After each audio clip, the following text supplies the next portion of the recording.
지나친 성욕, 부대마다 뚜쟁이가 있었습니다. 지나친 돈, 미군은 영국군에 비해 터무니없이 많은 돈을 받았습니다. 유럽에 온 미군. 그날 2차 대전이 새로운 국면으로 접어들었지만 변한 것은 그것만이 아니었다. 저는 프랑스에서 첫사랑의 여인을 만났습니다. 그 여자는 말하자면 거리의 여자였지요. 2차 대전 당시 최고의 스파이로 활약한 녀석. 베티는 연합군을 위해서 기꺼이 자신의 몸을 바쳐 희생했습니다. 그리고 2차 대전 최고의 순정파 사나이. 여자에게 가장 충실했던 지도자는 바로 아돌프 히틀러였습니다. 지금까지 누구도 알려주지 않았던 역사, 전쟁의 가장 은밀한 이야기, 전쟁 야사. 2차 세계대전 편에서 확인하실 수 있습니다. December 7th, 1941, a date which will live in infamy. 그 순간부터 1945년 8월까지 1100만 명의 미군이 끔찍한 전장으로 내몰려야 했다.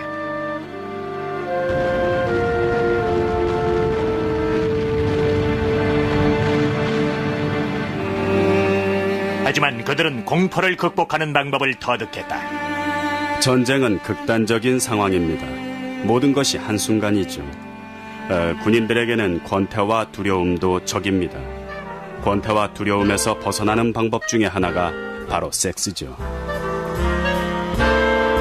2차 대전 중에는 남녀 간의 섹스 이외에 동성애도 극에 달했는데 그 중에도 유럽에서 그 빈도가 가장 높았다.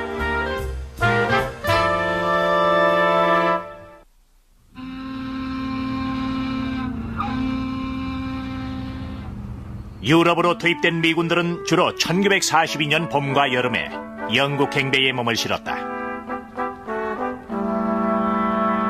이미 3년 동안이나 나치와 싸우고 있던 영국인들은 그들을 보고 미군의 침공이라고 비아냥거렸다. 영국인들은 노래를 만들어서 불렀는데 시작 부분은 이랬습니다. 두려워하던 적이 오고야 말았네. 하지만 그건 독일놈이 아니라 빌어먹을 양키 놈들의 군대였네. 그것은 농담이 아니었다. 1942년 가을엔 이미 25만 명의 미군이 영국 땅에 발을 들여놨고 그중 상당수는 외로움에 지친 영국 여성들을 달래주고 있었다. 남편이 이미 전사했다는 통보를 받았거나 남편에게서 2, 3년간 연락이 끊긴 여성들이 많았기 때문에 평상시 같으면 상상할 수 없을 정도로 많은 불륜이 일어났을 겁니다. 전쟁 기록에 의하면 이런 관계에서 출발해 결혼에 이르는 경우도 많았다고 한다. 당시 7만 명 정도의 여성이 미군과 결혼을 했습니다. 하지만 모든 관계가 해피엔딩은 아니었다. 1940년에서 45년까지 영국에서 태어난 25만 명의 신생아 중 10만 5천 명이 사생아였습니다. 결혼과 사생아 출산 비율은 미군과 영국인 여성 사이의 관계를 보여주는 확실한 증거다. 하지만 통계로 나타나는 것보다 훨씬 빈번한 관계가 있었다는 증거도 곳곳에서 발견된다. 사람들은 미군을 보고 이렇게 말했습니다. 많이 하고 많이 먹고 많이 받는 놈들이 여기 왔구나. 우리 금년은 상당히 많았습니다. 영국 여자들도 보통 여자들처럼 자신에게 돈을 쓰는 사람을 좋아했고 우리가 그런 사람이었죠. 미 공군 상병이었던 어니스트 킹은 처거럭 룰루라는 이름의 B-17 폭격기 기관총 사수였다. 그는 7개월간 영국에 머물렀다. 우리나 영국 여자들이나 서로한테 친절했어요. 전 항상 여자를 원했습니다. 많은 여성들이 미군들은 영화배우처럼 잘생겼으며 예의가 바르다고 했습니다. 그러니까 한마디로 신선했던 것이죠. 미국 육군과 공군이 시골에 기지를 마련했기 때문에 대부분의 미국 군인은 시골에서 지내야 했다. 미군들은 외딴 마을에서 외로운 여인을 만나는 경우가 많았습니다. 1차 대전을 거치면서 남편을 잃은 여성도 많았고 남편이 전쟁에 나간 여성도 많았죠. 미군들은 기지에서 댄스 파티를 열었습니다. 영국 시골에서 사랑에 빠진 미군 병사 중에는 시드니 포먼 상병도 있었다. 1943년 시드니 포먼은 18세의 나이로 참전했는데 전쟁은 물론 성경험도 없었다. 영국에서 처음으로 술집에 들른 날, 포먼은 한 영국 여성을 만났다. 술집으로 들어갔을 때 반대편에 여자 한 사람이 앉아 있었는데 키가 크고 아주 매력적이었죠. 그녀의 이름은 낸시였다. 차를 마시면서 얘기를 나누던 그들은 다음 주에 영화를 보기로 약속한다. 렌시가 그저 영화만 보러 온 것이 아니라는 사실을 알았을 때 저는 무척 당황했습니다. 저한테 바짝 붙어 앉아서 제 손을 끌어당겼는데 스웨터 안에 아무것도 입지 않았더군요. 그때까지만 해도 전 여자하고 손 한번 못 잡아봤습니다. 그런데 갑자기 그런 일이 생겼죠. 재미있었어요. 뭘 어떻게 해야 할지도 몰랐지만 기분은 좋았습니다. 그러고 나니까 다음에 만나면 어떤 일이 생길지 정말 기대되더군요. 다음 주가 되자 그들은 다시 만났다. 이번에는 일요일 오후에 만났습니다. 그리고 우리는 바로 외딴 곳으로 갔죠. 그러자마자 낸시가 치마를 올렸고 생각할 틈도 없이 이를 치르기 시작했죠. 커다란 치마가 우리를 가려줬는데 일부러 그런 옷을 입은 것 같았어요. 좀 부끄러운 얘기지만 전 어떻게 하는지 그때까진 전혀 몰랐습니다. 시드니 포먼은 1년 이상 영국에 머물렀다. 그동안 낸시와 정기적으로 만났지만 그 외에 다른 여자도 있었다.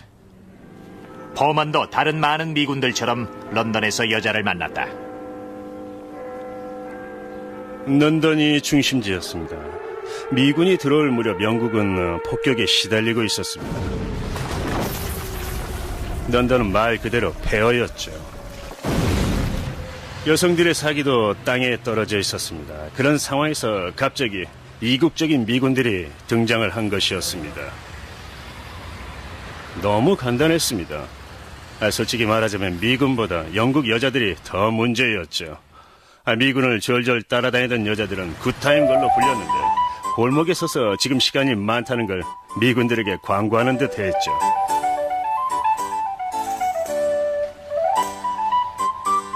영국의 명물 피카딜리 광장에서도 많은 만남이 이루어졌다. 피카딜리 광장에는 원래 많은 인파가 몰리고 여기 있는 에러스 동상은 광장의 상징이기도 합니다. 하지만 2차 대전 중에는 동상을 철거하고 분수 주변에 보호막을 설치했습니다. 바로 이곳에서 미군 병사들이 모여 지나가는 여성에게 쥐파를 던지거나 휘파람을 불어댔죠. 피카딜리 광장에는 항상 여성들이 가득했다. 그중 일부는 대담한 매춘부들이었고 미군은 그들에게 군인 같은 별명을 붙여준다. 바로 여기가 피카딜리 코만도들이 있던 자리입니다. 그들은 밤의 여인들이었는데 건물 현관에 서서 자기 발목을 비추는 게 특징이었습니다. 그런 별명이 붙은 건 손님들을 재빨리 처리하기 때문이었죠. 피카딜리 광장에서도 미군들이 몰리는 곳이 따로 있었다. 윈드밀 극장도 그중 하나였는데 전쟁 중에도 문을 닫지 않은 것으로 유명했다. 기본적인 몇 가지 연극도 공연했지만 중요한 건 여자들이 누드로 무대에 올랐다는 사실입니다. 윈드밀 극장이 전쟁 중 런던의 전설이 된 건 문을 닫지 않는다는 이유와 함께 미군들이 윈드밀 극장을 필수 코스로 여겼다는 이유도 크게 작용을 했습니다.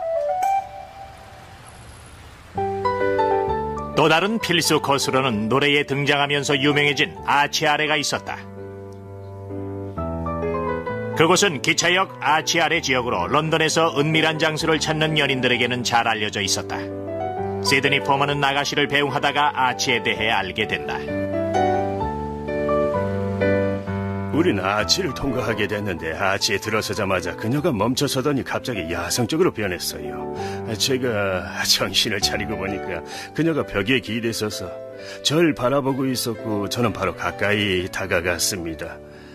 그날 우리는 아치 아래에서 열정적인 순간을 만끽했습니다. 그게 바로 월잡입니다. 많은 영국 여성들은 벽에 기대서서 옷을 입은 채로 관계를 가지면 임신을 피할 수 있다고 굳게 믿었습니다.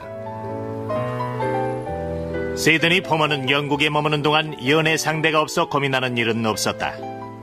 하지만 다른 군인들과 마찬가지로 어느 날 갑자기 영국을 떠나야만 했다.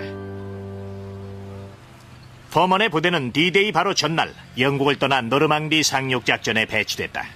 그날 이후 낸시에게 전화도 못했고 작별 인사도 하지 못했습니다.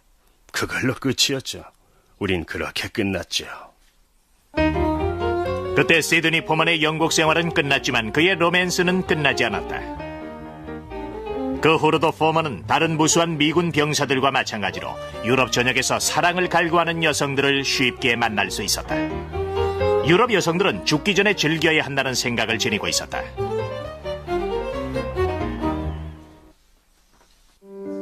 섹스에 대한 가장 근본적인 의무는 그 목적입니다. 16세기까지만 해도 유럽 문화에서 섹스는 오직 한 가지 목적으로만 정당화될 수 있었는데 바로 이세 생산이죠. 이후로는 권력 유지의 수단으로도 이용됐습니다. 2차 대전사에 등장하는 누구도 아돌프 히틀러만큼 권력에 대한 욕구가 강한 사람은 없었다. 히틀러는 제3제국의 깃발 아래 전 세계를 하나로 만들기 위해 섹스를 활용했다. 하지만 그 방법은 놀랄만한 것이었다.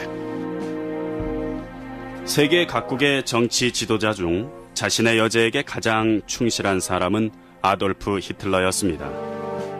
아이젠하워에게도 정부가 있었고 드골도 충실한 남편은 아니었으며 루즈벨트에게도 여러 명의 정부가 있었습니다. 히틀러는 미국적 관점의 성적 순결에 가장 부합하는 인물이었죠. 히틀러를 한 개인으로서만 보자면은 그는 매우 도덕성이 강한 인물이었습니다. 술도 마시지 않았고 담배도 피우지 않았는데 그런 만큼 부하들의 행동도 매우 엄격하게 통제를 했습니다. 개인적으로는 품이 있는 사람이었을지 모르지만 히틀러는 선별적 출산을 통해 순수하고 우수한 인종을 만들겠다는 끔찍한 꿈을 지니고 있었다. 전쟁 중 그의 뒤틀린 이상주의는 제3제국의 성을 통제하고 계획하는 결과로 나타났다. 이런 나치의 계획 중 하나가 바로 레이 벤즈본이었고 이 계획을 고안한 사람은 히틀러의 신복인 하인리히 힘러였다. 힘르는 미치광이처럼 새로운 인종으로 새로운 국가인 위대한 독일을 만들어서 전 세계를 지배하려고 했습니다. 미친 듯이 그 생각에 집착했어요. 나치의 레이 벤스번은 힘내의 번식 캠프, 아리아인의 매음굴, 진위대 난교 파티 등 갖가지 이름으로 불렸지만 원래는 생명의 셈이라는 기구를 의미했습니다. 1935년에 만들어진 이 계획안은 독일 혈통을 지닌 미혼모들의 자녀 양육을 돕기 위한 것이었는데 나중에 히틀러의 친위대와 유전적으로 우수한 여성들을 교배시켜서 금발에 푸른 눈을 지닌 장신의 독일인을 만들어내는데 이용된 것입니다. 이 계획은 힘러의 망상에 악용됐다. 그는 직접 세부 사항까지 관여했으며 때론 성교와 임신 방법까지 강제로 지시했다. 히틀러 친위대의 우두머리였던 힘러는 완벽한 독일인을 만들기 위한 괴상한 생각을 지니고 있었는데 친위대 대원들에게 혹독한 훈련을 시킨 다음 침대에서 꼼짝도 하지 않고 있는 여성과 곧바로 동침시키면 최상의 결과를 얻을 수 있다는 것이 그의 생각이었습니다. 힘러는 자신의 친위대에서 부하들을 선발했고 여자는 젊고 아름다운 사람을 골라 유럽 전역에서 데려왔다. 그들이 만나는 장소는 위치나 시설 모두 휴양지 같은 곳이었다. 남자들에게는 그것은 성적인 휴가였으나 여자들에게는 일종의 임무였다. 여기서 임신한 여자는 레이 벤즈본 집으로 보내졌고 출산 때까지 관리를 받았다. 사람들 사이에는 이 레이 벤즈본이 고급 장려촌에 불과하다는 소문이 파다했지만 그건 사실이 아니었습니다. 특별규칙으로 관리되는 임산부의 집이었죠. 힘러의 사악한 계획은 비극적인 레이 벤즈본 아이들의 출생이라는 결과를 낳았다. 그 계획에 따라 태어난 아이들은 대략 7,000명 정도였는데 그들은 아직도 부모가 누군지 모른 채 살고 있습니다. 한편 적진에 추락한 수천 명의 연합군 소속 공군들은 독일 문화의 특이한 도덕관념 때문에 목숨을 건질 수 있었다.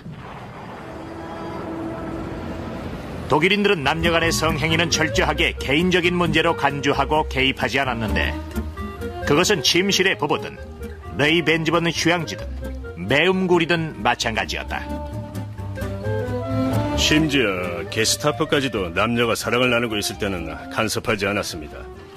이런 점을 이용해서 프랑스의 네지스탕스나 유럽 곳곳에 추락한 연합군 공군들은 위험한 순간마다 여성과 관계하는 척 했습니다. 그러면 그들은 방해하지 않았어요. 놀라운 일이죠.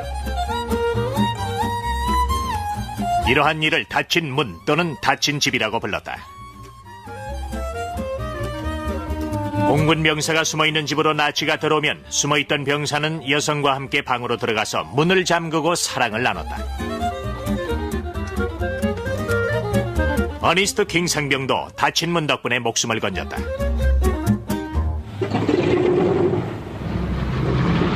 (1943년 8월) 그가 타고 있던 B-17은 벨기에에서 격추당했다.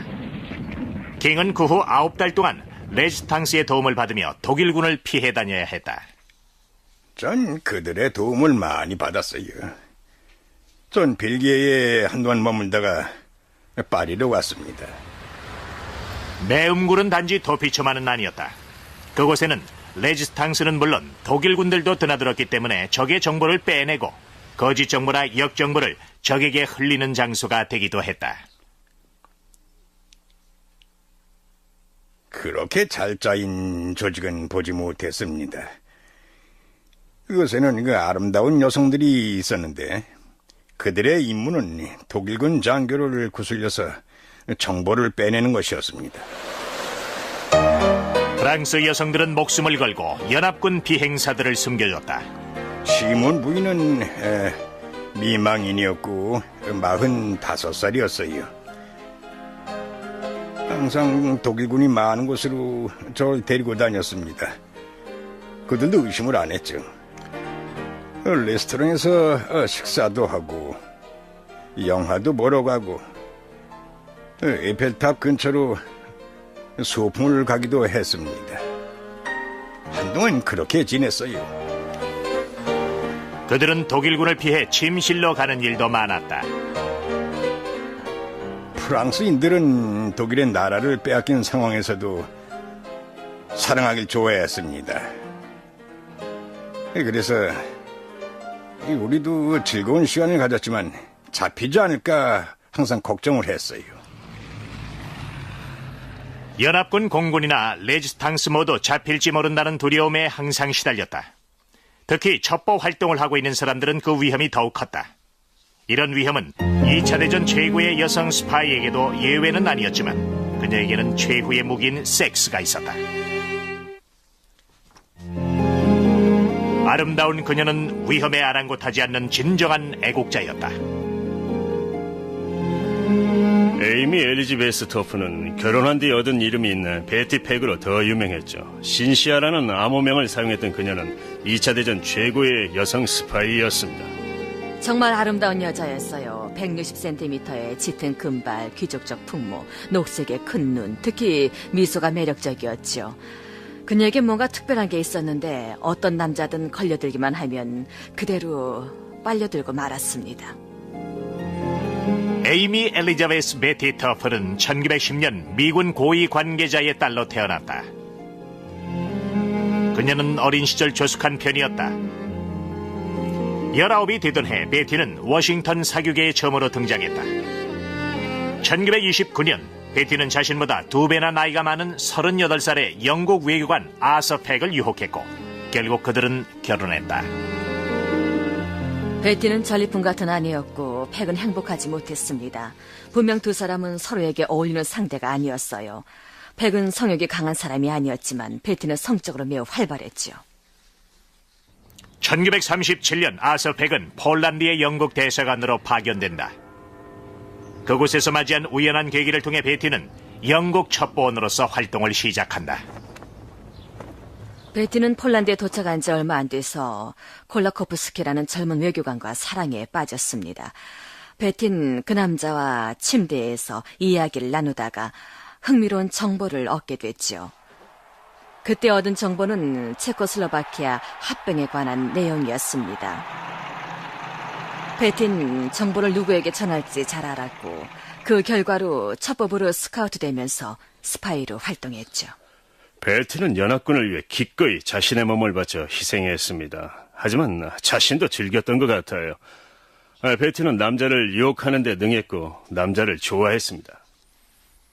영국 첩보부는 베티에게 한 사람을 유혹하라는 지령을 내린다. 그 사람은 폴란드 국방장관의 수행원이었다. 얼마 지나지 않아 베티에게 장미꽃다발과 시가 쏟아져 들어왔고 저녁 식사에도 초대받았습니다. 그는 베티에게 빠져들었고 베티도 그를 사랑했어요.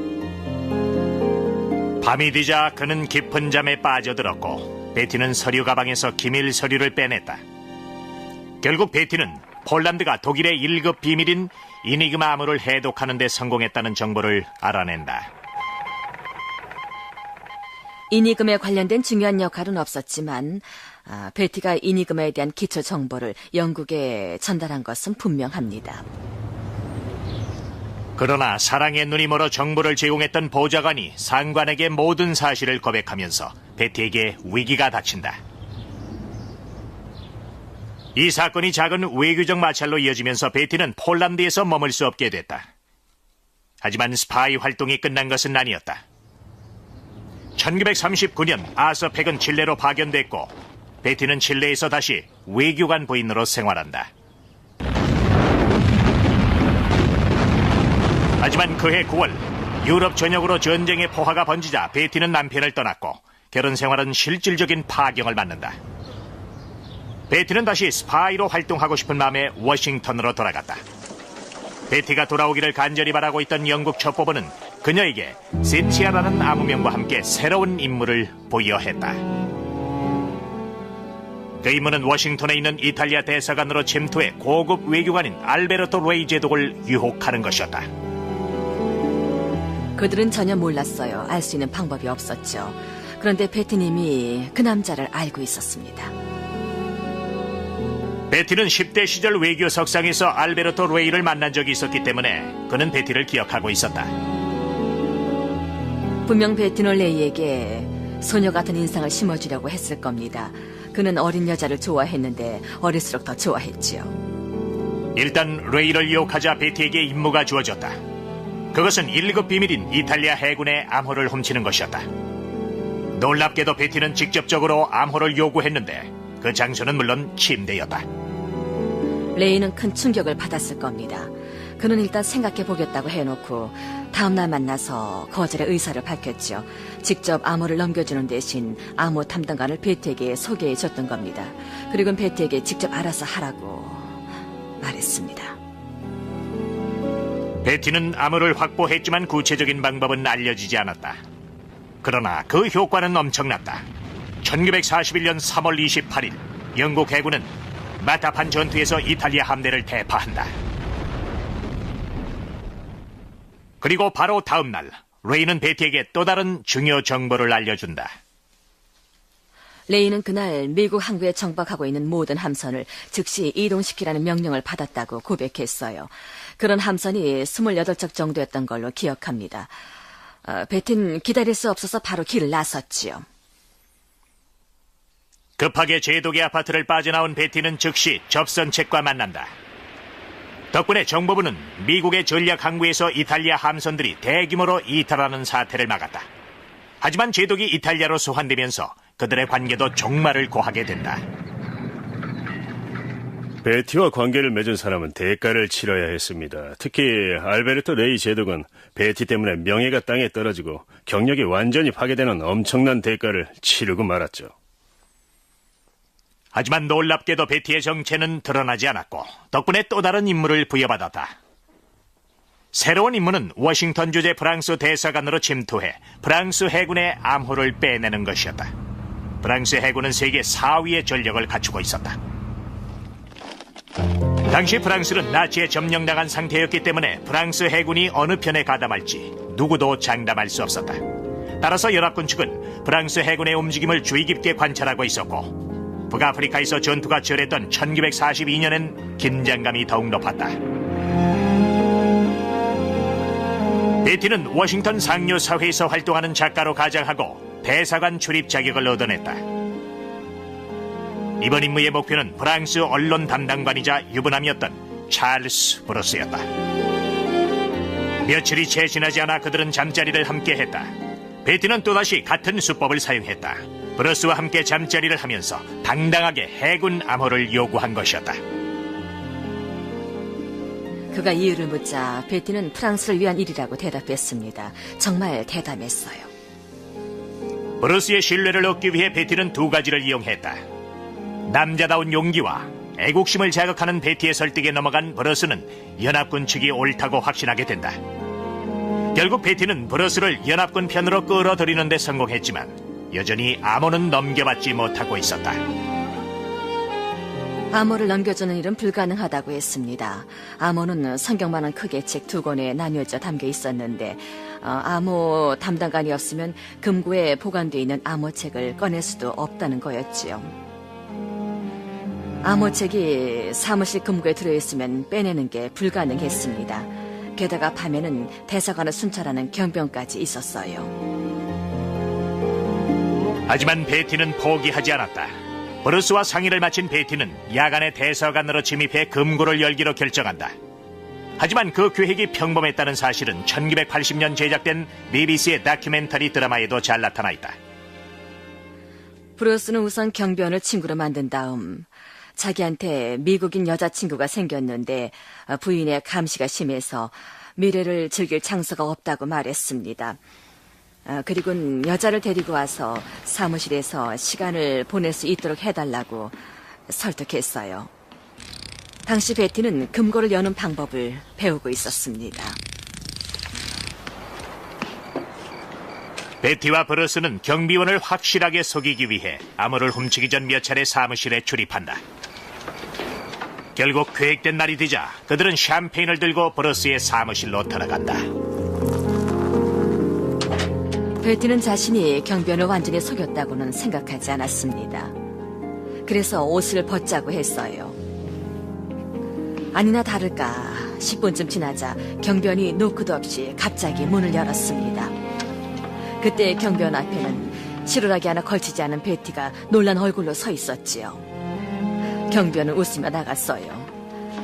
정말 영리한 여자라고 하지 않을 수가 없죠. 그리고는 금고를 열었습니다. 경비원이 돌아간 다음 베티는 금고를 열고 암호책을 꺼내 창밖에서 기다리고 있던 동료에게 전했다. 촬영을 마친 암호책은 1시간 안에 돌아왔고 베티는 또다시 임무를 완수했다. 그리고 얼마 후에 횃불이라는 작전명 아래 미군들의 북아프리카 상륙작전이 펼쳐졌습니다. 당시 작전에 참가했던 지휘관 중 한 사람은 베티에게 연락해서 그 암호가 얼마나 중요한 것이었는지 이야기했어요. 그리고 편지를 통해서 베티가 전쟁의 흐름을 바꿔놓았다고 했습니다. 임무는 모두 끝났지만 베티와 브루스의 사랑은 끝나지 않았다. 그들은 전쟁이 끝난 후 결혼했고 베티는 프랑스로 이사해서 여생을 브루스와 함께 보냈다. 1963년 후두암으로 세상을 떠나기 직전 베티는 과거의 첩보 활동이 부끄럽지 않느냐는 질문을 받았다. 베티는 이렇게 대답했다. 난 어떤 남자든 내게 빠지도록 만들 수 있었죠. 정도의 차이는 있겠지만 그들도 내 사랑의 대가로 정보를 준 것뿐이에요. 부끄럽냐고요? 전혀 아니에요. 고상한 방법으로는 전쟁에서 이길 수 없죠. 이기려면 수단과 방법을 가리지 않아야 해요. 베티 팩이 워싱턴 주재 프랑스 대사관에서 성공적으로 임무를 완수한 덕분에 1942년 11월에 있었던 연합군의 북아프리카 공격은 대성공을 거뒀다. 미국은 이 전투를 통해 유럽 전선에 본격적으로 뛰어들었다. 미국은 아프리카에서 일어난 전투에 참전한 경험이 없기 때문에 그 전투는 미군 전체의 새로운 경험이었다. 저지 아브람은 어린 시절 소꿉친구였던 케이티와 결혼한 지 몇 달 만에 아프리카로 가게 됐다. 저는 결혼을 원치 않았습니다. 참전했다가 무슨 일이라도 당하면 큰일이니까요. 하지만 KT는 제게 아무 일도 없을 테니 걱정하지 말고 결혼하자고 했습니다. 아브라함은 특별 편성부대인 미 육군 5889 특수부대 소속이었다.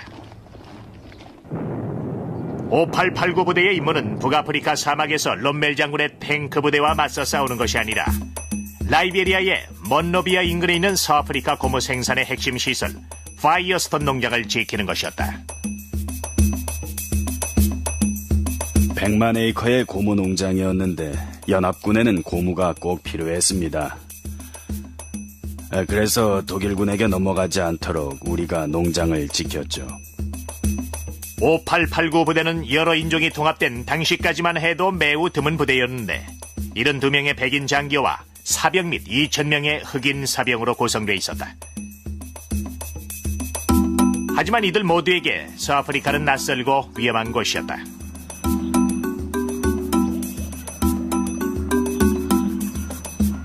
모기와 뱀과 지루함은 독일군만큼이나 위험한 것이었습니다. 또 말라리아도 무서운 병이었죠.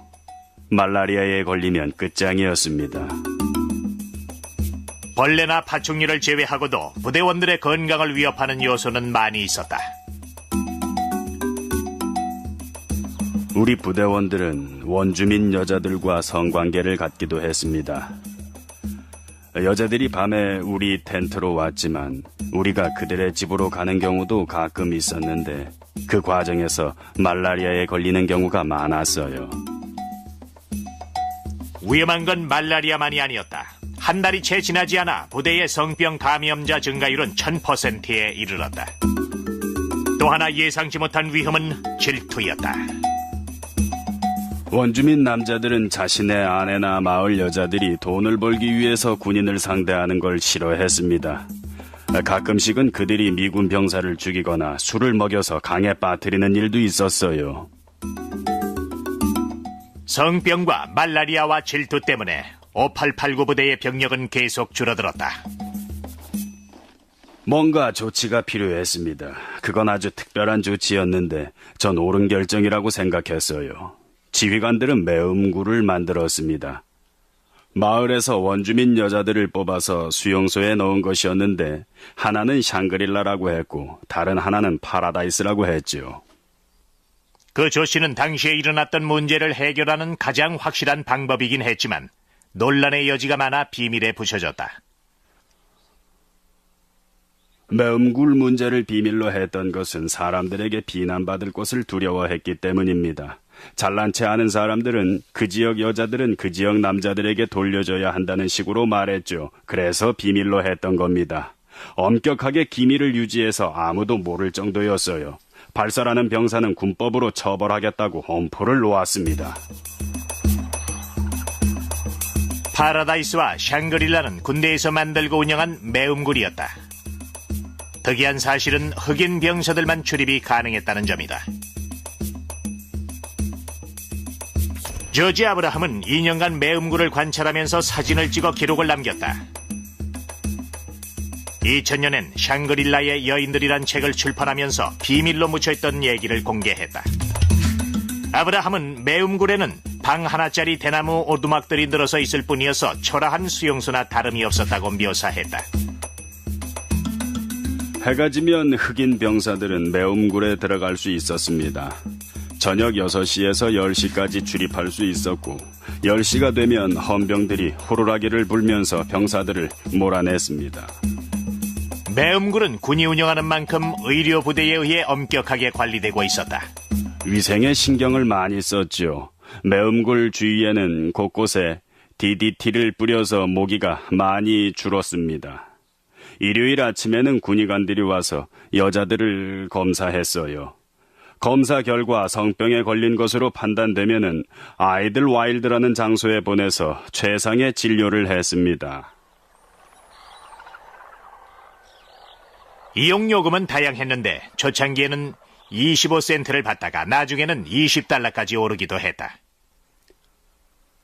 한 번은 하루에 2,000달러를 버는 여자를 만났는데 그 여자가 서툰 영어로 말하길 그 돈으로 재봉틀을 살 거라고 했습니다. 원주민 여자들은 매력적으로 보이기 위해 진흙을 이용한 독특한 화장을 했다. 그들은 강에서 진흙을 가져다가 하루 종일 몸을 치장했습니다.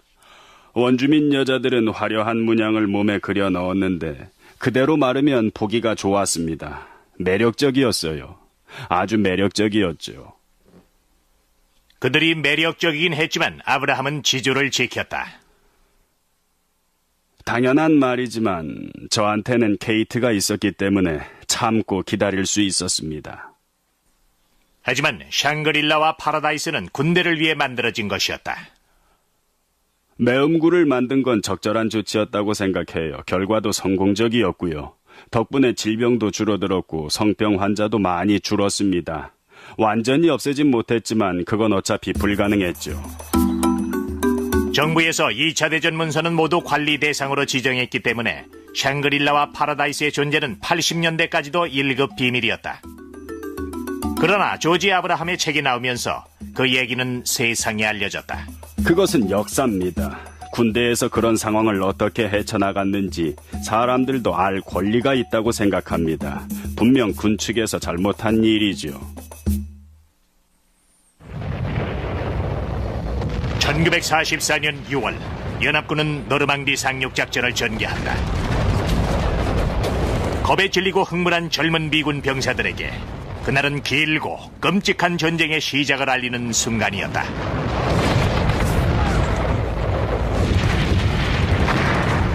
전쟁에 대한 얘기는 셀 수 없이 많았으나 유럽 전선에서의 성생활에 대해 증언이 나오기 시작한 것은 최근의 일이다. 많은 미군들이 프랑스에서 여자를 알게 된다.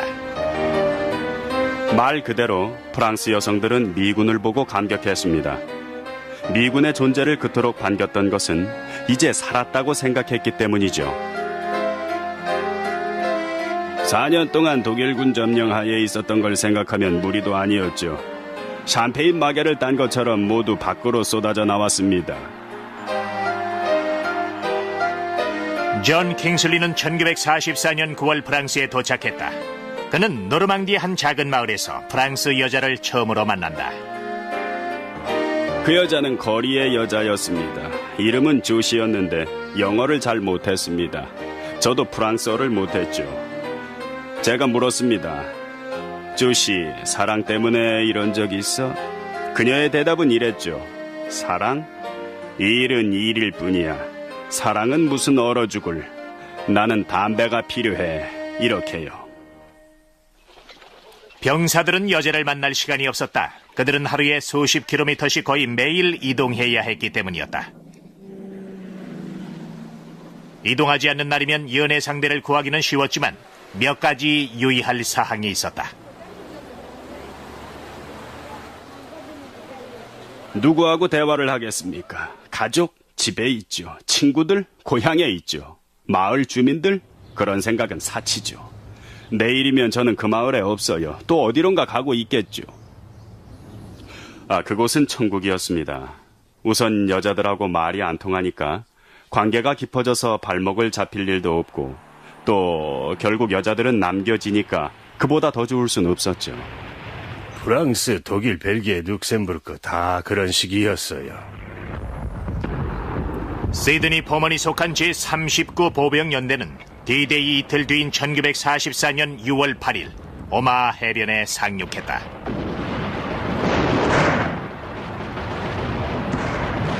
항구 도시 셰르부르를 확보한 제39 보병연대는 후퇴하는 독일군을 추격한다. 그 과정에서 포먼과 동료들은 많은 전투를 겪었고 많은 여자를 만난다. 그의 책 승리의 D-Day에 당시의 경험담이 자세히 실려있다. 그건 미군 병사의 눈을 통해 바라본 전쟁 이야기입니다. 성생활을 빼놓지 않고 있다는 것도 하나의 차이점이죠. 프랑스에서도 파리만큼 쉽게 여성을 만날 수 있는 곳은 없었다. 런던에서 미군 병사들이 피카델리 광장으로 모여들었듯 파리에 온 미군 병사들은 홍등가에 있는 피갈로 몰렸다. 피가를 그들은 피그엘리라고 했습니다. 피그엘리는 유흥가였는데 무대가 많이 마련되어 있어서 아주 다양한 공연을 즐길 수가 있었습니다. 피갈에서 가장 유명한 캐바레는 물랑루즈였다. 물랑루즈에서는 누드 공연을 볼 수 있었다. 많은 여자들이 누드로 등장해서 전 약간 놀랐던 것 같습니다.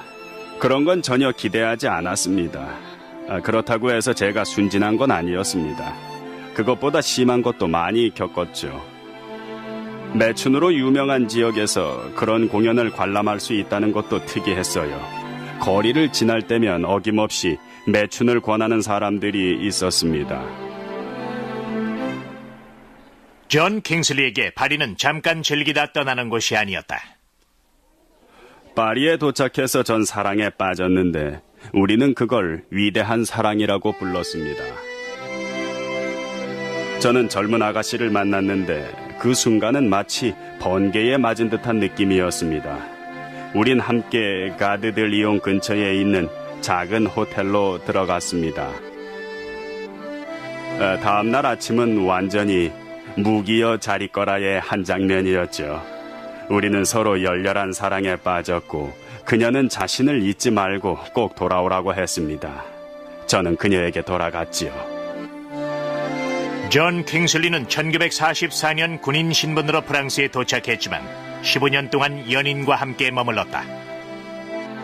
프랑스 사람들은 제가 프랑스어로 말하는 걸 들으면 어김없이 묻습니다. 어디서 배웠길래 프랑스어를 그렇게 잘하십니까? 그럼 전 이렇게 대답하죠. 침대에서요. 프랑스 여성들은 어니스트 킹처럼 불시착한 공군의 생명을 구하기도 했다. 그는 1943년 8월 자신이 탄 비행기가 추락한 이후 9개월 동안 나치를 피해 숨어서 지냈다. 하지만 D-Day를 한 달가량 앞두고 킹은 적에게 붙잡히고 만다. 킹은 게슈타포에게 신문당하는 과정에서 갖은 고문을 겪었고 그 순간 고통을 잊을 수 있는 방법은 섹스에 대해 생각하는 것이었다. 전 그때 예전에 좋았던 순간을 생각했습니다. 제가 떠올린 건 여군들이었고 그들과의 추억이 제게 힘을 주었습니다. 그 생각을 하면은 정신을 집중할 수 있었어요. 전 섹스와 여자를 좋아합니다. 고문의 고통을 잊으려면 그 방법뿐이었어요. 킹은 종전 때까지 포로 수용소에 갇혀 있었다. 그는 직접 출판한 책 환상을 넘어서에서 자신의 전쟁 경험담을 들려주고 있다. 1차 대전 때와 마찬가지로 2차 대전을 마친 후에도 병사들은 가족들이 기다리는 고국으로 돌아왔지만 남녀 관계에 대한 그들의 시각은 많이 달라져 있었다. 병사들은 유럽에 머무는 동안 여러 형태의 섹스를 경험했습니다. 바로 그런 점 때문에 그들은 성적으로 좀 더 개방됐습니다. 덕분에 지금 이런 이야기를 거리낌 없이 하고 있는 거겠죠. 시간이 흐르면서 전쟁의 진실들이 세상에 드러나기 시작했다. 처음에는 역사학자를 통해서였으나 시간이 갈수록 직접 전쟁에 참가하고 목격했던 군인들을 통해서 진실이 알려졌다. 그들의 말은 곧 역사였다.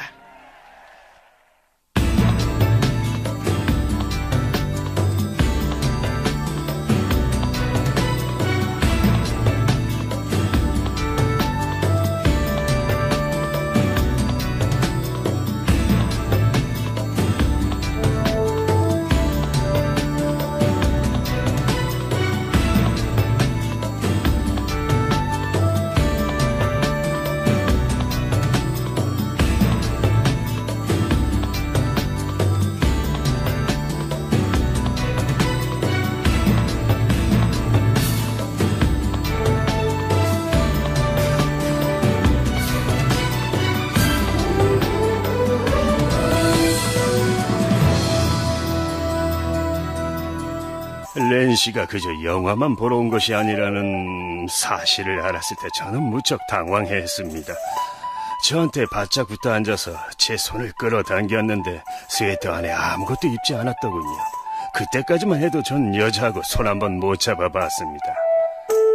그런데 갑자기 그런 일이 생겼죠. 재미있었어요. 뭘 어떻게 해야 할지도 몰랐지만 기분은 좋았습니다. 그러고 나니까 다음에 만나면 어떤 일이 생길지 정말 기대되더군요. 다음 주가 되자 그들은 다시 만났다. 이번에는 일요일 오후에 만났습니다. 그리고 우리는 바로 외딴 곳으로 갔죠. 그러자마자 낸시가 치마를 올렸고 생각할 틈도 없이 일을 치르기 시작했죠. 커다란 치마가 우리를 가려줬는데 일부러 그런 옷을 입은 것 같았어요. 좀 부끄러운 얘기지만 전 어떻게 하는지 그때까진 전혀 몰랐습니다. 시드니 포먼은 1년 이상 영국에 머물렀다. 그동안 낸시와 정기적으로 만났지만 그 외에 다른 여자도 있었다. 포먼도 다른 많은 미군들처럼 런던에서 여자를 만났다. 런던이 중심지였습니다. 미군이 들어올 무렵 영국은 폭격에 시달리고 있었습니다. 런던은 말 그대로 폐허였죠. 여성들의 사기도 땅에 떨어져 있었습니다. 그런 상황에서 갑자기 이국적인 미군들이 등장을 한 것이었습니다. 너무 간단했습니다. 솔직히 말하자면 미군보다 영국 여자들이 더 문제였죠. 미군을 졸졸 따라다니던 여자들은 굿타임 걸로 불렸는데 골목에 서서 지금 시간이 많다는 걸 미군들에게 광고하는 듯 했죠.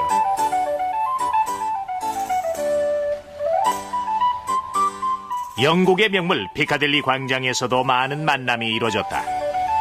피카딜리 광장에는 원래 많은 인파가 몰리고 여기 있는 에러스 동상은 광장의 상징이기도 합니다. 하지만 2차 대전 중에는 동상을 철거하고 분수 주변에 보호막을 설치했습니다. 바로 이곳에서 미군 병사들이 모여 지나가는 여성에게 주파를 던지거나 휘파람을 불어댔죠. 피카딜리 광장에는 항상 여성들이 가득했다. 그중 일부는 대담한 매춘부들이었고 미군은 그들에게 군인 같은 별명을 붙여준다. 바로 여기가 피카딜리 코만도들이 있던 자리입니다. 그들은 밤의 여인들이었는데 건물 현관에 서서 자기 발목을 비추는 게 특징이었습니다. 그런 별명이 붙은 건 손님들을 재빨리 처리하기 때문이었죠. 피카딜리 광장에서도 미군들이 잘하는 경병까지 있었어요. 하지만 베티는 포기하지 않았다. 브루스와 상의를 마친 베티는 야간에 대서관으로 침입해 금고를 열기로 결정한다. 하지만 그 계획이 평범했다는 사실은 1980년 제작된 BBC의 다큐멘터리 드라마에도 잘 나타나 있다. 브루스는 우선 경비원을 친구로 만든 다음 자기한테 미국인 여자친구가 생겼는데 부인의 감시가 심해서 미래를 즐길 장소가 없다고 말했습니다. 그리고는 여자를 데리고 와서 사무실에서 시간을 보낼 수 있도록 해달라고 설득했어요. 당시 베티는 금고를 여는 방법을 배우고 있었습니다. 베티와 브루스는 경비원을 확실하게 속이기 위해 암호를 훔치기 전 몇 차례 사무실에 출입한다. 결국 계획된 날이 되자 그들은 샴페인을 들고 브루스의 사무실로 들어간다. 베티는 자신이 경비원을 완전히 속였다고는 생각하지 않았습니다. 그래서 옷을 벗자고 했어요. 아니나 다를까 10분쯤 지나자 경비원이 노크도 없이 갑자기 문을 열었습니다. 그때 경비원 앞에는 실오라기 하나 걸치지 않은 베티가 놀란 얼굴로 서 있었지요. 경비원은 웃으며 나갔어요. 정말 영리한 여자라고 하지 않을 수가 없죠. 그리고는 금고를 열었습니다. 경비원이 돌아간 다음 베티는 금고를 열고 암호책을 꺼내 창밖에서 기다리고 있던 동료에게 전했다. 촬영을 마친 암호책은 1시간 안에 돌아왔고 베티는 또다시 임무를 완수했다. 그리고 얼마 후에 횃불이라는 작전명 아래 미군들의 북아프리카 상륙작전이 펼쳐졌습니다. 당시 작전에 참가했던 지휘관 중 한 사람은 베티에게 연락해서 그 암호가 얼마나 중요한 것이었는지 이야기했어요.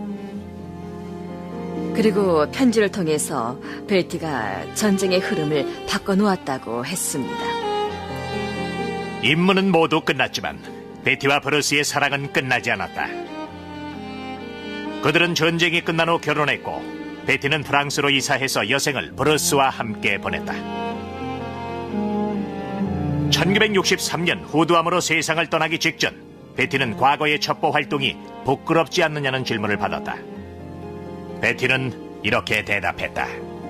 난 어떤 남자든 내게 빠지도록 만들 수 있었죠. 정도의 차이는 있겠지만 그들도 내 사랑의 대가로 정보를 준 것뿐이에요. 부끄럽냐고요? 전혀 아니에요. 고상한 방법으로는 전쟁에서 이길 수 없죠. 이기려면 수단과 방법을 가리지 않아야 해요. 베티 팩이 워싱턴 주재 프랑스 대사관에서 성공. 당겼는데 스웨터 안에 아무것도 입지 않았더군요. 그때까지만 해도 전 여자하고 손 한번 못 잡아봤습니다. 그런데 갑자기 그런 일이 생겼죠. 재미있었어요. 뭘 어떻게 해야 할지도 몰랐지만 기분은 좋았습니다. 그러고 나니까 다음에 만나면 어떤 일이 생길지 정말 기대되더군요. 다음 주가 되자 그들은 다시 만났다. 이번에는 일요일 오후에 만났습니다. 그리고 우리는 바로 외딴 곳으로 갔죠.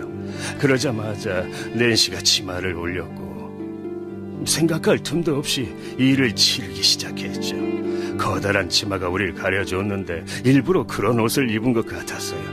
좀 부끄러운 얘기지만 전 어떻게 하는지 그때까진 전혀 몰랐습니다. 시드니 포먼은 1년 이상 영국에 머물렀다. 그동안 낸시와 정기적으로 만났지만 그 외에 다른 여자도 있었다. 포먼도 다른 많은 미군들처럼 런던에서 여자를 만났다. 런던이 중심지였습니다. 미군이 들어올 무렵 영국은 폭격에 시달리고 있었습니다. 런던은 말 그대로 폐허였죠. 여성들의 사기도 땅에 떨어져 있었습니다. 그런 상황에서 갑자기 이국적인 미군들이 등장을 한 것이었습니다. 너무 간단했습니다. 솔직히 말하자면 미군보다 영국 여자들이 더 문제였죠. 미군을 졸졸 따라다니던 여자들은 굿타임 걸로 불렸는데 골목에 서서 지금 시간이 많다는 걸 미군들에게 광고하는 듯 했죠.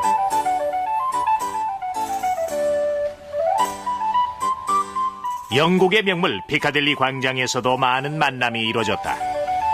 피카딜리 광장에는 원래 많은 인파가 몰리고 여기 있는 에러스 동상은 광장의 상징이기도 합니다. 하지만 2차 대전 중에는 동상을 철거하고 분수 주변에 보호막을 설치했습니다. 바로 이곳에서 미군 병사들이 모여 지나가는 여성에게 추파를 던지거나 휘파람을 불어댔죠. 피카딜리 광장에는 항상 여성들이 가득했다. 그중 일부는 대담한 매춘부들이었고 미군은 그들에게 군인 같은 별명을 붙여준다.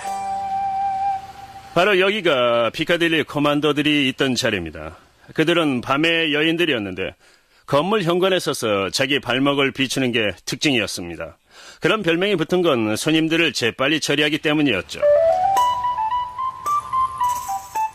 피카딜리 광장에서도 미군들이 몰리는 곳이 따로 있었다.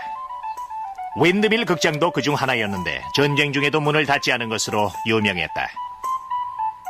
기본적인 몇 가지 연극도 누구하고 대화를 하겠습니까? 가족 집에 있죠. 친구들 고향에 있죠. 마을 주민들 그런 생각은 사치죠. 내일이면 저는 그 마을에 없어요. 또 어디론가 가고 있겠죠. 그곳은 천국이었습니다. 우선 여자들하고 말이 안 통하니까 관계가 깊어져서 발목을 잡힐 일도 없고 또 결국 여자들은 남겨지니까 그보다 더 좋을 순 없었죠. 프랑스, 독일, 벨기에, 룩셈부르크 다 그런 식이었어요. 시드니 포먼이 속한 제39 보병연대는 D-Day 이틀 뒤인 1944년 6월 8일 오마하 해변에 상륙했다.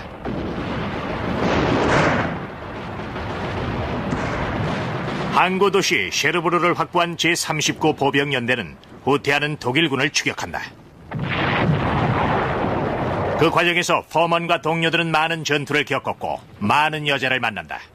그의 책 승리의 D-Day에 당시의 경험담이 자세히 실려있다. 그건 미군 병사의 눈을 통해 바라본 전쟁 이야기입니다. 성생활을 빼놓지 않고 있다는 것도 하나의 차이점이죠. 프랑스에서도 파리만큼 쉽게 여성을 만날 수 있는 곳은 없었다. 런던에서 미군 병사들이 피카딜리 광장으로 모여들었다. 파리에 온 미군 병사들은 홍등가에 있는 피갈로 몰렸다.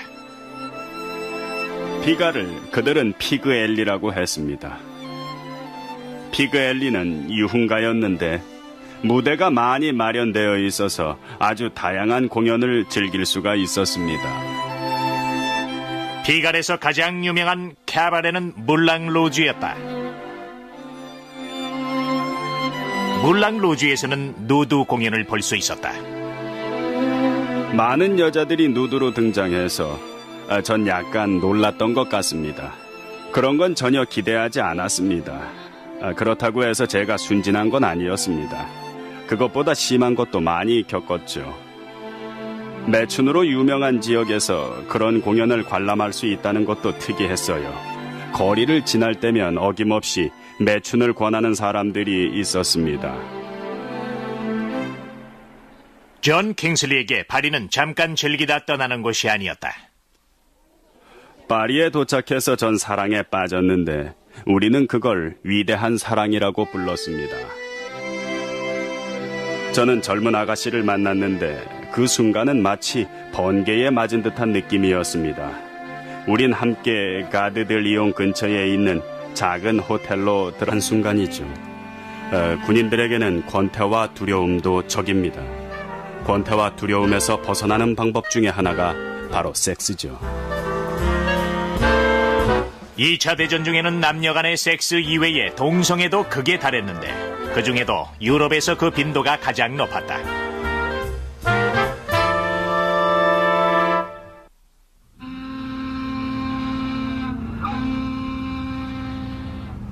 유럽으로 투입된 미군들은 주로 1942년 봄과 여름에 영국 행대에 몸을 실었다.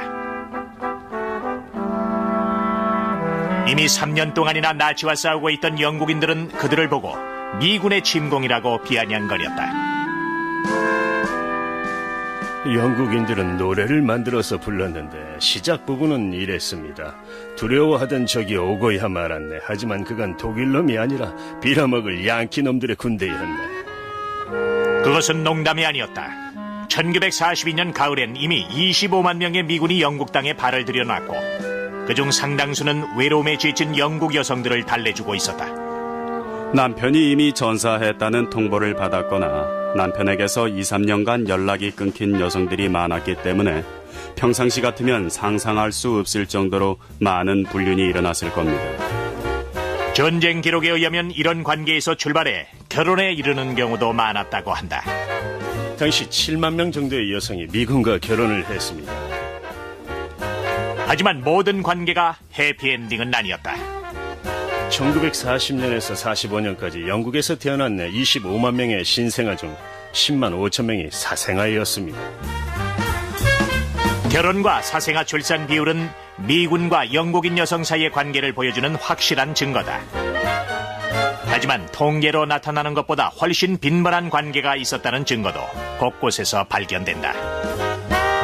사람들은 미군을 보고 이렇게 말했습니다. 많이 하고 많이 먹고 많이 받는 놈들이 여기 왔구나. 우리 금년은 상당히 많았습니다. 영국 여자들도 보통 여자들처럼 자신에게 돈을 쓰는 사람을 좋아했고 우리가 그런 사람이었죠. 미 공군 상병이었던 어니스트 킹은 처거럭 룰루라는 이름의 B-17 폭격기 기관총 사수였다. 그는 7개월간 영국에 머물렀다. 우리나 영국 여자들이나 서로한테 친절했어요. 전 항상 여자를 원했습니다. 많은 여성들이 미군들은 영화배우처럼 잘생겼으며 예의가 바르다고 했습니다. 그러니까 한마디로 신선했던 것이죠. 미국 육군과 공군이 시골에 기지를 마련했기 때문에 대부분의 미국 군인은 분명합니다. 그러나 사랑의 눈이 멀어 정보를 제공했던 보좌관이 상관에게 모든 사실을 고백하면서 베티에게 위기가 닥친다. 이 사건이 작은 외교적 마찰로 이어지면서 베티는 폴란드에서 머물 수 없게 됐다. 하지만 스파이 활동이 끝난 것은 아니었다. 1939년 아서 팩은 칠레로 파견됐고 베티는 칠레에서 다시 외교관 부인으로 생활한다. 하지만 그해 9월 유럽 전역으로 전쟁의 포화가 번지자 베티는 남편을 떠났고 결혼 생활은 실질적인 파경을 맞는다. 베티는 다시 스파이로 활동하고 싶은 마음에 워싱턴으로 돌아갔다. 베티가 돌아오기를 간절히 바라고 있던 영국 첩보부는 그녀에게 센시아라는 암호명과 함께 새로운 임무를 부여했다. 그 임무는 워싱턴에 있는 이탈리아 대사관으로 침투해 고급 외교관인 알베르토 레이 제독을 유혹하는 것이었다. 그들은 전혀 몰랐어요. 알 수 있는 방법이 없었죠. 그런데 베티님이 그 남자를 알고 있었습니다. 베티는 10대 시절 외교 석상에서 알베르토 레이를 만난 적이 있었기 때문에 그는 베티를 기억하고 있었다. 분명 베티는 레이에게 소녀 같은 인상을 심어주려고 했을 겁니다. 그는 어린 여자를 좋아했는데 어릴수록 더 좋아했지요. 일단 레이를 유혹하자 베티에게 임무가 주어졌다. 그것은 1급 비밀인 이탈리아 해군의 암호를 훔치는 것이었다. 놀랍게도 베티는 직접적으로 암호를 요구했는데 그 장소는 물론 침대였다. 레이는 큰 충격을 받았을 겁니다. 그는 일단 생각해보겠다고 해놓고 다음날 만나서 거절의 의사를 밝혔죠. 직접 암호를 넘겨주는 대신 암호 담당관을 베티에게 소개해줬던 겁니다. 그리고 베티에게 직접 알아서 하라고 말했습니다. 베티는 암호를 확보했지만 구체적인 방법은 알려지지 않았다. 그러나 그 효과는 엄청났다. 1941년 3월 28일 영국 해군은 마타판 전투에서 이탈리아 함대를 대파한다. 그리고 바로 다음 날 레이는 베티에게 또 다른 중요 정보를 알려준다. 레이는 그날 미국 항구에 정박하고 있는 모든 함선을 즉시 이동시키라는 명령을 받았다고 고백했어요. 그런 함선이 28척 정도였던 걸로 기억합니다. 베티는 기다릴 수 없어서 바로 길을 나섰지요. 급하게 제독의 아파트를 빠져나온 베티는 즉시 접선책과 만난다. 덕분에 정보부는 미국의 전략 항구에서 이탈리아 함선들이 대규모로 이탈하는 사태를 막았다. 하지만 제독이 이탈리아로 소환되면서 그들의 관계도 종말을 고하게 된다. 베티와 관계를 맺은 사람은? 전혀 아니에요. 고상한 방법으로는 전쟁에서 이길 수 없죠. 이기려면 수단과 방법을 가리지 않아야 해요. 베티 팩이 워싱턴 주재 프랑스 대사관에서 성공적으로 임무를 완수한 덕분에 1942년 11월에 있었던 연합군의 북아프리카 공격은 대성공을 거뒀다. 미국은 이 전투를 통해 유럽 전선에 본격적으로 뛰어들었다. 미국은 아프리카에서 일어난 전투에 참전한 경험이 없기 때문에 그 전투는 미군 전체의 새로운 경험이었다. 저지 아브람은 어린 시절 소꿉친구였던 케이티와 결혼한 지 몇 달 만에 아프리카로 가게 됐다. 저는 결혼을 원치 않았습니다. 참전했다가 무슨 일이라도 당하면 큰일이니까요. 하지만 케이티는 제게 아무 일도 없을 테니 걱정하지 말고 결혼하자고 했습니다. 아브라함은 특별 편성부대인 미 육군 5889 특수부대 소속이었다. 5889 부대의 임무는 북아프리카 사막에서 롬멜 장군의 탱크 부대와 맞서 싸우는 것이 아니라 라이베리아의 먼로비아 인근에 있는 서아프리카 고무 생산의 핵심 시설 파이어스톤 농장을 지키는 것이었다. 100만 에이커의 고무 농장이었는데 연합군에는 고무가 꼭 필요했습니다. 그래서 독일군에게 넘어가지 않도록 우리가 농장을 지켰죠. 5889 부대는 여러 인종이 통합된 당시까지만 해도 매우 드문 부대였는데 72명의 백인 장교와 사병 및 2000명의 흑인 사병으로 구성되어 있었다. 하지만 이들 모두에게 서아프리카는 낯설고 위험한 곳이었다.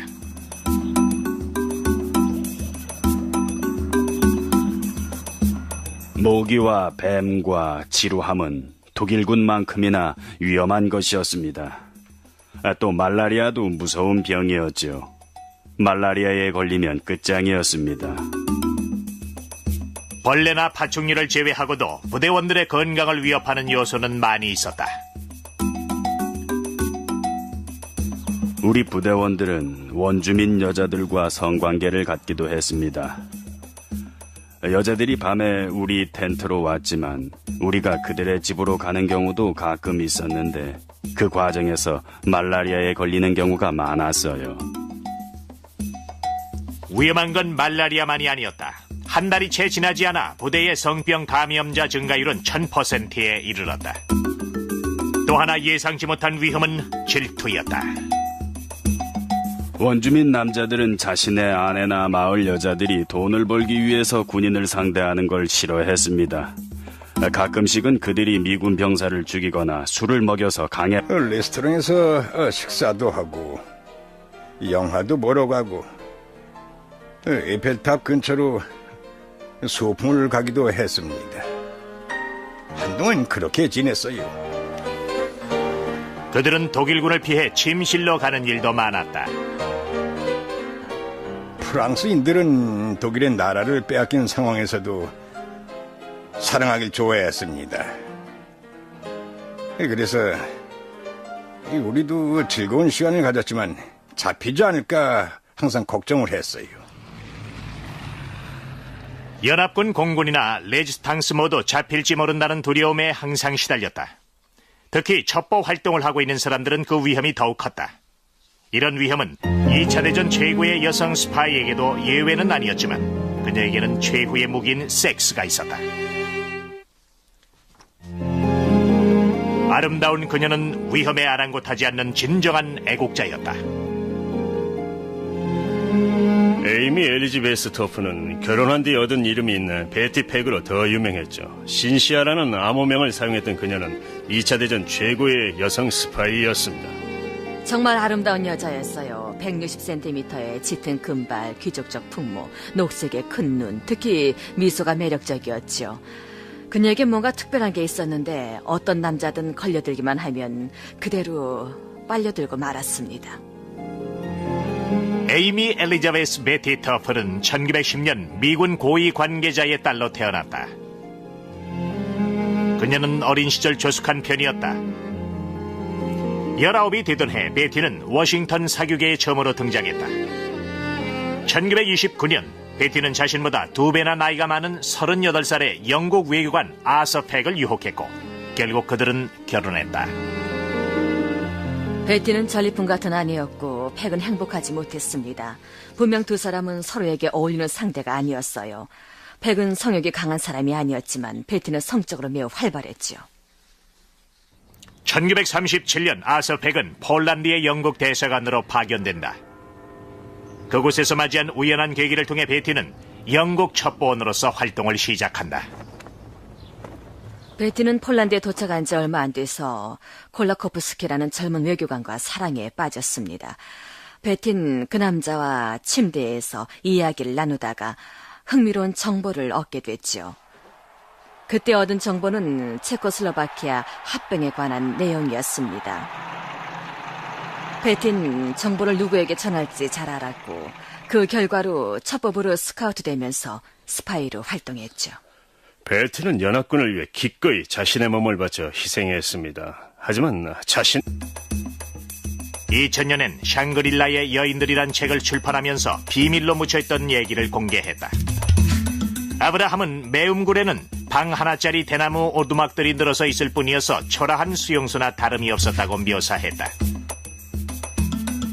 해가 지면 흑인 병사들은 매음굴에 들어갈 수 있었습니다. 저녁 6시에서 10시까지 출입할 수 있었고 10시가 되면 헌병들이 호루라기를 불면서 병사들을 몰아냈습니다.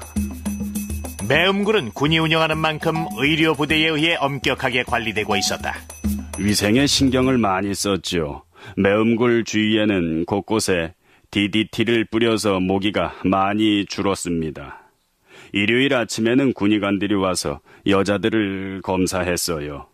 검사 결과 성병에 걸린 것으로 판단되면은 아이들 와일드라는 장소에 보내서 최상의 진료를 했습니다. 이용 요금은 다양했는데 초창기에는 25센트를 받다가 나중에는 20달러까지 오르기도 했다. 한 번은 하루에 2,000달러를 버는 여자를 만났는데 그 여자가 서툰 영어로 말하길 그 돈으로 재봉틀을 살 거라고 했습니다. 원주민 여자들은 매력적으로 보이기 위해 진흙을 이용한 독특한 화장을 했다. 그들은 강에서 진흙을 가져다가 하루 종일 몸을 치장했습니다. 원주민 여자들은 화려한 문양을 몸에 그려 넣었는데 그대로 마르면 보기가 좋았습니다. 매력적이었어요. 아주 매력적이었죠. 그들이 매력적이긴 했지만 아브라함은 지조를 지켰다.